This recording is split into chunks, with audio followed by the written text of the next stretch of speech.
Chers élus du royaume de Dieu, en ce 4e dimanche du temps ordinaire de l'année A, la liturgie nous invite à tracer un chemin de sainteté fondé sur la joie et enraciné dans la communion avec Dieu. Comment réaliser la sainteté dans notre vie quotidienne? Pour réaliser une vie sainte, les béatitudes restent le modèle parfait idéal dans notre relation avec Dieu et le prochain.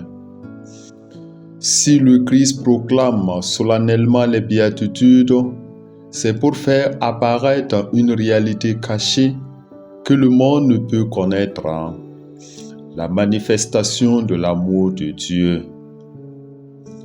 Les béatitudes sont une réalité vécue dès aujourd'hui dans l'Église, autour de nous et entre nous, et elles nous invitent à changer notre vie pour épouser la vie divine, en ayant le regard de l'âme tendu vers l'accomplissement de notre espérance. La béatitude promise nous place devant les choix moraux décisifs et nous invite à purifier notre cœur de ses instincts mauvais et à rechercher l'amour de Dieu par-dessus tout. Et nous enseigne que le vrai bonheur ne réside ni dans la richesse ou le bien-être, ni dans la gloire humaine ou le pouvoir, ni dans aucune œuvre humaine, si utile soit-elle, comme les sciences, les techniques et les arts, ni dans aucune créature, mais en Dieu seul, source de tout bien et de tout amour. Catéchisme de l'Église catholique, numéro 1723. La question que l'on peut se poser, comment les béatitudes peuvent-elles nous aider à rehausser la qualité de notre vie?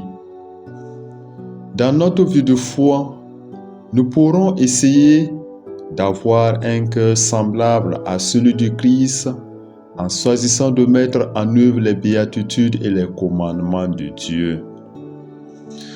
Premièrement, il faut savoir transformer notre pauvreté en une occasion de rencontre avec le Christ.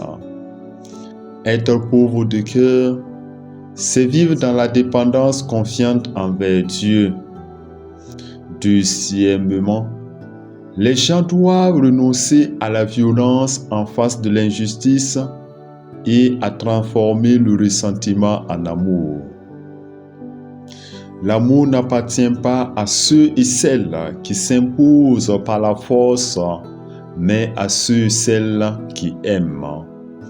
Aime et fais ce que tu veux, nous dit saint Augustin. Troisièmement, nous devrions être des instruments de la présence de Dieu parmi les éprouvés et les pauvres par notre proximité évangélisatrice. La consolation est la présence de Dieu lui-même qui rejoint l'homme dans ses blessures et sa misère. Notre mission est de consoler, d'être aux côtés de ceux et celles qui en ont le plus besoin. C'est prendre soin des personnes et du monde dans lequel nous vivons, notre maison commune. Chacun peut développer des relations d'amour, de charité, de respect et de dignité avec le monde blessé. Seule la charité sauvera le monde, nous dit saint Louis Orione.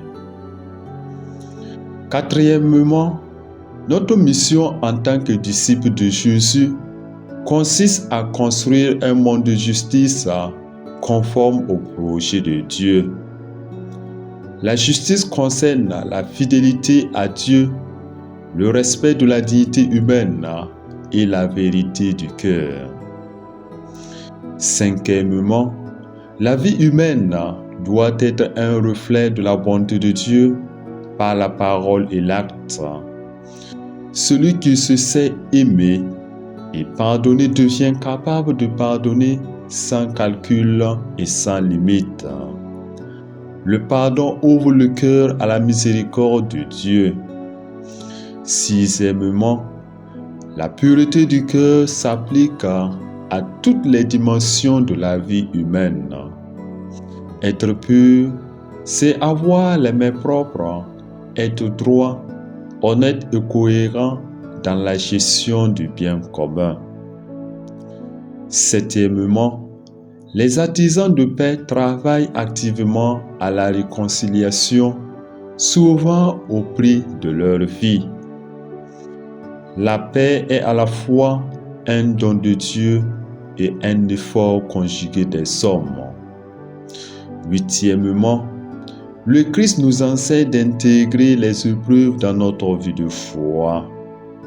Jésus nous invite à la joie, car celui qui marche sur ce chemin participe déjà à sa gloire. Il est notre unique espérance. Bien-aimés de Dieu, il est difficile de vivre ensemble en harmonie en famille et en société sans la pratique du pardon et de la miséricorde réciproque. Le pardon est pour une famille humaine ce qu'est l'huile pour un moteur. Si l'on part avec son véhicule sans une goutte d'huile dans le moteur, au bout de quelques kilomètres, tout s'enflamme. Comme l'huile, le pardon facilite la vie commune en société. Que la grâce de Dieu nous accompagne toujours pour construire une humanité selon le cœur de Dieu. Amen.